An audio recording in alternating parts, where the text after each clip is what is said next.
Donc, quand on est arrivé, j'ai commencé par créer les commissaires d'adressement productif. Pourquoi? Parce qu'on n'avait pas d'information de terrain. On n'avait que ce qui remontait au CIRI, c'est-à-dire les grosses boîtes de plus de 400 salariés. Tout ce qui était en dessous, qui est quand même le plus important.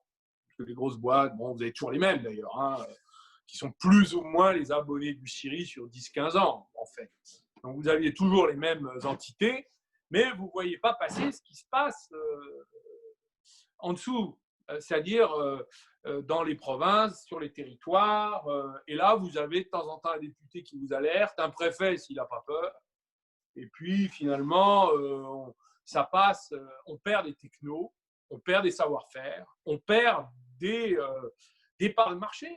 Quand une usine disparaît, ce qui est produit en France va être produit ailleurs, si on le perd. Même si on doit la restructurer, au moins on garde quelque chose qui continue à vivre. L'essentiel étant que ça redémarre. Donc, je me suis dit, il faut en mettre partout, il faut mettre des mini-ministres comme moi, ce que je faisais avec les grandes boîtes. Il faut le faire avec les pleins pouvoirs sur le territoire et avec des outils. Alors, on a créé les outils les uns après les autres. Alors, déjà, il y avait la question des tribunaux de commerce, que je connais bien, parce que comme jeune parlementaire, j'avais enquêté dans ce qu'on peut appeler une sorte à l'époque de mafia, hein, où les vautours se partageaient la bête. Enfin, c'était absolument un scandale. Bon, ça avait été un peu moralisé, mais mon idée était de dire à la garde des Sceaux, maintenant, le gouvernement va prendre position dans les reprises. Et il va envoyer son commissaire d'adressement productif s'exprimer à la barre pour dire voilà ce que le gouvernement veut. Ce qui était une autre méthode. Ça ne consistait pas à dire le procureur va dire l'intérêt de la société. Non, l'intérêt de la société, ça n'existe pas. Il y a l'intérêt de la France et ce n'est pas le procureur qui est capable de le dire. Donc, soit le procureur prenait nos demandes, ils n'ont jamais voulu à la chancellerie parce que c'était une intervention dans les affaires. Je dis, mais heureusement qu'on peut intervenir dans les affaires. C'est une affaire économique, ça concerne les employés, les salariés. Il n'y a pas de conflit d'intérêts avec le gouvernement, sauf si c'est une boîte publique dans laquelle le gouvernement a des intérêts, mais il faut le faire. Et donc, j'ai arraché ça, et on a commencé à envoyer les commissaires d'adressement productif, où moi-même, je me fendais d'une lettre, je dis, voilà la position du gouvernement, merci de soutenir tel repreneur plutôt que tel autre, nous financerons comme ça, l'actionnaire a pris tel perte, on a changé le management, les syndicats ont accepté une restructuration d'un tiers d'effectifs. Bref, c'est la solution pour nous. Donc, c'était le contraire du ponce-pilatisme des gouvernements, c'est vrai, qui consistait à dire c'est les tribunaux de commerce, c'est pas nous, on n'y est pour rien, au revoir, notre téléphone ne répond pas. C'était une autre vision, c'est vrai, beaucoup plus interventionniste. Je n'ose dire dirigiste parce qu'on ne dirige rien, en fait. On influence, mais on ne dirige pas. Mais en tout cas, volontariste, ça c'est sûr. C'est-à-dire qu'il disait, moi je veux ça. Est-ce qu'on peut y arriver? Je ne sais pas, mais je veux ça. Donc ça nous obligeait à avoir des positions dans toutes les faillites. Et donc d'exercer le pouvoir. Ce qui est bien pour la politique, d'exercer le pouvoir. Bon. Deuxièmement, après, il y a eu la question de la banque publique, la BPI. Et là, je suis seulement sur les missions de sauvetage. Après, je parlerai des autres politiques. Et sur les missions de sauvetage, la BPI, au début, il y avait le fonds stratégique d'investissement qu'avait créé la présidence Sarkozy, qui était en train d'être fusionné avec la BPI. La BPI a passé son temps à dire « nous, on n'est pas là pour ramasser les canards boiteux ». Je leur ai expliqué qu'un canard n'est pas toujours boiteux. S'il se met à boiter et qu'on le soigne, on peut en faire quelque chose, on peut en faire un canard qui vole et pendant longtemps. Bon. Donc, on a eu une lutte interne sur cet outil-là, mais ça n'a jamais vraiment fonctionné. Ça m'a conduit un jour, car j'avais des grosses entreprises qui tombaient. On avait Fagor Brandt, on avait Rio Tinto à Saint-Jean-de-Maurienne. À chaque fois, c'est 5 à 10 000 personnes, sous-traitants compris. On avait, je crois, Maury Ducrot, une boîte de logistique, truc énorme. J'ai dit au président de la République, au Premier ministre, maintenant, il faut qu'on ait notre banque. Parce qu'on n'a pas de banque publique, puisqu'ils ne veulent pas s'occuper de ça. Ils veulent s'occuper du numérique, c'est très bien, des startups, c'est très bien. Mais on n'a pas de banque et les fonds de retournement, il n'y en a que 3 en France et les 3 quarts sont en difficulté. Les 2 tiers sont en difficulté. Enfin, quand je dis il y en a 3, je ne suis pas certain du chiffre, mais enfin, ça ne va pas être loin. Et donc, à l'époque, j'ai dit, bah, écoutez, il y a un instrument qui existe, qui a été créé en 1945, je crois par le général de Gaulle, qui s'appelle le Fonds de développement économique et social. Et on va s'en servir. C'est une vieille ligne exhumée budgétaire. On va mettre 400 millions. Je vais faire autoriser par le Parlement. J'irai devant le Parlement pour demander cet argent. Et on utilisera cet argent pour faire la banque à la place des banques. Donc, pour financer nos restructurations. Et puis après, quand j'ai créé ça, les commissaires de redressement productif, la BPI quand même présente quand elle avait des participations dans les boîtes, le médiateur du crédit, le médiateur interentreprise. Après, il restait à constituer l'attirail, l'attitude et la méthodologie du chirurgien pour sauver. Donc là, on a fait des mini-scieries dans toutes les préfectures, finalement, avec nos commissaires de redressement productif. Donc, on disait aux syndicats, vous défendez l'emploi, c'est votre boulot. Mais moi, je sauve l'entreprise et vous avez intérêt à sauver l'entreprise parce que ça sauvera les emplois. Si vous voulez sauver tous les emplois au détriment de l'entreprise, eh bien, vous perdrez tous les emplois. Donc, c'est absurde. Trouvons une solution. Ça marchait. On avait la CGT qui est quand même très, très active et dure. À part, j'ai eu la CFDT qui était jusqu'au boutiste dans un cas et la CGT dans un autre. Mais dans tous les autres cas, on a toujours trouvé un terrain d'entente. Je leur disais, écoutez, on accepte 30% de pertes sur les 300 emplois, on en laisse 80, mais je garde tout le reste. Donc, l'outil continue à travailler. Et si ça repart, eh ben, on rembauchera. Voilà. Alors, il y a des endroits où on n'a pas réussi. Il y a eu 2 cas où ça s'est très mal passé parce qu'on avait des militants politiques à la tête des sections syndicales qui voulaient faire des démonstrations politiques contre nous, généralement. Bon. Mais quand on avait des vrais syndicalistes qui savaient ce qu'on pouvait faire, quand on montrait les comptes, quand on discutait, quand on regardait, bah, il n'y avait pas d'autre solution que de trouver un terrain d'entente. On allait chercher l'actionnaire, on disait à l'actionnaire, écoutez, votre dirigeant il est nul, vous le sortez, vous nous mettez quelqu'un, l'administrateur de transition, vous avez perdu tant de millions, bah, vous prenez votre perte, c'est votre prix. Et nous, on repart avec tous ensemble et on est prêt à mettre un peu au pot. Voilà. Parce que la BNP ne veut plus, la CGT Générale non plus, ils ne veulent pas refinancer. Donc, nous, on va le faire. C'est ce qu'on a fait dans un certain nombre d'entreprises. Et je dois dire que ça a fonctionné dans certains cas. Ça n'a pas marché dans d'autres, mais ça a quand même fonctionné. Donc, alors, quels sont les moyens d'information? Alors, juste un point. Quand vous dites on va voir l'actionnaire, c'était qui on? C'était soit le commissaire en redressement productif. C'était le commissaire redressement productif parce que je les réunissais tout le temps, je leur donnais mes instructions, je leur disais, les gars, vous avez plein pouvoir. Faites comme si vous étiez les patrons. Faites comme si vous étiez des administrateurs judiciaires. Je leur disais ça, je leur disais, c'est vous les patrons. Vous en aviez combien? Pas vrai, c'est pas grave. Vous en aviez combien? Vous y allez, vous dites, moi je veux ça, il y a ça, c'est comme ça. Donc vous avez en tête votre plan de sauvetage. Vous le faites. Si l'administrateur vous suit, bah, il vous suit, c'est très bien, vous êtes 2 et vous aurez le tribunal de commerce avec vous. S'il y a des divergences avec l'administrateur, essayez de comprendre ces divergences justifiées, parce que parfois, elles ne le sont pas, c'est parce qu'il y a des intérêts cachés. Et si elles sont justifiées, essayez de comprendre pourquoi on ne pourrait pas se mettre d'accord. On se mettait d'accord. Donc, j'avais parfois, moi-même, je faisais ce boulot avec Bourboulou, l'administrateur, une femme très douée, et d'autres. Je les prenais, on discutait.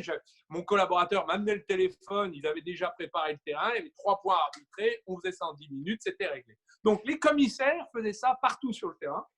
Pardon, vous en aviez combien au total? Un par région, donc il y avait une vingtaine de régions à l'époque, il y en avait une vingtaine. D'accord. Mais c'était beaucoup, parce que ça maillait le territoire, donc il y avait toujours un interlocuteur. Alors déjà, tout le monde était content. Les préfets, parce qu'ils n'avaient plus à s'en occuper, ils ne sont pas compétents pour faire ça, ils ne savent pas faire.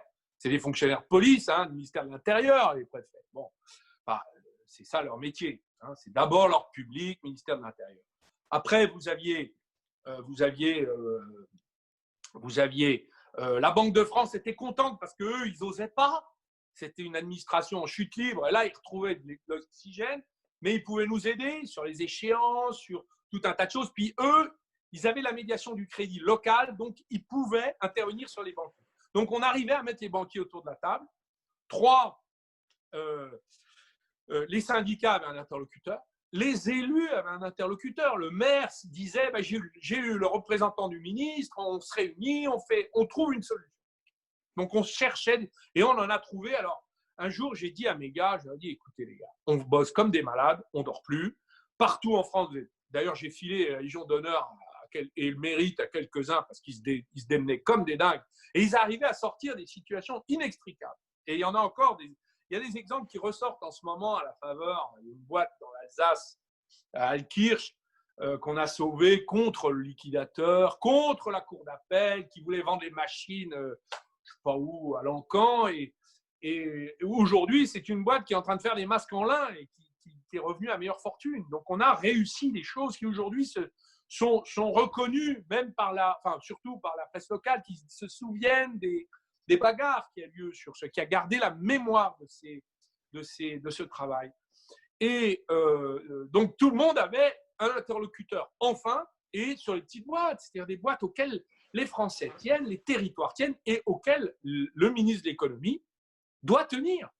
Il n'y a pas que Air France, Renault, ce qui reste. Vous voyez ? Donc ça a très, très bien fonctionné. Et je dois vous dire, alors, j'ai fait faire un bilan de tout ça. Et j'ai des chiffres que je n'ai pas en tête, mais en clair, on avait, j'avais fait faire une liste de tous les dossiers sur lesquels on était intervenu. Donc, vous aviez le CIRI, les commissaires de redressement productif, la cellule restructuration de mon cabinet, parce que j'avais pris des gars spécialisés dans ce genre d'opération spéciale. C'était un peu les raids Adair, vous savez, on envoyait les pompiers pour aider le commissaire de redressement productif quand il y avait un gros truc qu'il n'arrivait pas à sortir. On a eu les papeteries qui se sont écroulées les unes après les autres. On a eu les raffineries. On a eu… c'était une hémorragie. Hein. La France était dans un état… L'automobile, je les gérais moi-même. Et la sidérurgie, toute l'industrie lourde, c'était chez moi. On faisait ça chez moi. Même la petite boîte des joints pour les pare-brises, sous-traitants automobiles de Valeo, et Renault et Peugeot, on appelait Tavares. Moi, j'appelais Tavares en disant arrêtez avec ça, continuez vos commandes. Donc, on essayait de continuer à imposer le lien entre la grande boîte et la petite boîte. Et ça marche. Ça marche. Mais quel effort. Quel effort. Bonjour, monsieur le ministre. Bonjour à tous. Bonjour. Moi, j'ai eu la chance et l'honneur de servir comme ministre, pour le ministère du redressement productif, comme commissaire de redressement productif. Je peux apporter quelques petits éclairages supplémentaires si vous êtes d'accord. Juste pour dire que sur le terrain, c'était quelque chose qui a été vécu de manière complètement formidable par les acteurs de terrain. Parce qu'enfin, ils avaient un interlocuteur et enfin, l'État s'occupait des gens qui vont pas bien. C'est malheureux à dire. Moi, ça fait longtemps que je travaille pour le ministère de l'économie, mais jusque-là, le ministère de l'économie s'occupait des belles entreprises, des belles startups et des gens qui vont bien. Il y avait une forme de dédain pour les malades qui a été complètement démenti en 2012 et ça a été un bol d'oxygène pour tout le monde de dire que quand une entreprise va mal, c'est aussi le sujet de l'État. On était sorti du fameux l'État ne peut rien de Lionel Jospin de la fin des années 90. Et ça a été très, très, très, très bien vécu. Et notre rôle a été effectivement un rôle de pompier, un peu un rôle de commando, où on intervenait sur les entreprises, mais aussi un rôle de fédérateur. Et je dois dire que, par exemple, à Nantes, on a été beaucoup dans du travail collectif, où on voyait bien que sur une situation donnée, il y avait un petit bout de solution qui venait des banques, il y avait un petit bout de solution qui venait du tribunal de commerce, il y avait un petit bout de solution qui venait des grands donneurs d'ordre qu'on pouvait avoir sur le territoire, comme Airbus, Antinaval, etc. Et le fait de pouvoir mettre tous ces gens-là autour de la table avec un interlocuteur qui était légitime pour le faire, ça a permis de débloquer beaucoup de choses. Et moi, je leur disais en rigolant de temps en temps, je leur disais tout ça marchera très bien quand vous pourrez le faire sans moi. C'est-à-dire que spontanément, les acteurs du territoire sauront se mobiliser pour venir au secours d'une entreprise et pour trouver des solutions. Et ça, c'était très, très, très, très positif. Et je rejoins aussi ce que vous avez dit, monsieur le ministre, cette idée de dire… Parce que nous, on accueillait toutes les entreprises de toute taille et de tout secteur d'activité. Mais il y avait quand même une différence majeure. C'est-à-dire que notamment quand on était dans le tertiaire, et je me souviens des très gros dossiers, notamment sur le transport routier, Maurice Ducrot, etc. Mais on savait que dans le transport routier, si une entreprise disparaissait, c'était une autre entreprise qui allait prendre le marché. Et forcément une entreprise locale. Parce que le transport, ça ne se fait pas à l'autre bout de la planète.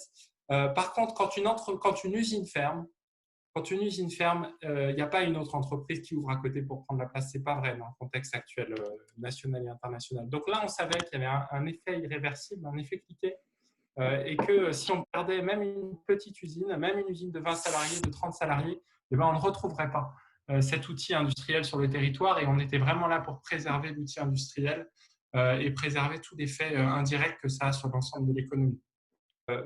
Les réunions que vous animiez, on savait qu'on commençait par avoir une demi-heure de discours enflammés sur la nécessité de sauver l'outil industriel, mais auquel on croyait, auquel on adhérait fondamentalement. Et ensuite, on rentrait dans les dossiers, on mettait les mains dans le cambouis, on trouvait des solutions. Il y avait une ambiance de mobilisation générale qui était galvanisante et qui nous permettait de travailler efficacement. À un moment, on a consolidé toutes ces informations. Et j'ai gardé, d'ailleurs, il n'est pas très loin de moi, il est dans une pile d'archives, il est dû ressortir à la faveur de tous ces débats qui remontent à la surface, la liste, le tableau de toutes nos interventions, du nombre d'emplois sauvés. On a sauvé une petite centaine de milliers d'emplois comme ça. Voilà. C'est-à-dire qu'en fait, si on n'était pas intervenu, on aurait perdu 100 000 de plus. Bon, vous me direz, qu'est-ce que c'est avec les millions de chômeurs? C'est pas ça, c'est que derrière, vous avez des outils industriels, des savoir-faire, des brevets, des marchés, des clients, des ingénieurs sur des territoires. Et ça vaut de l'or.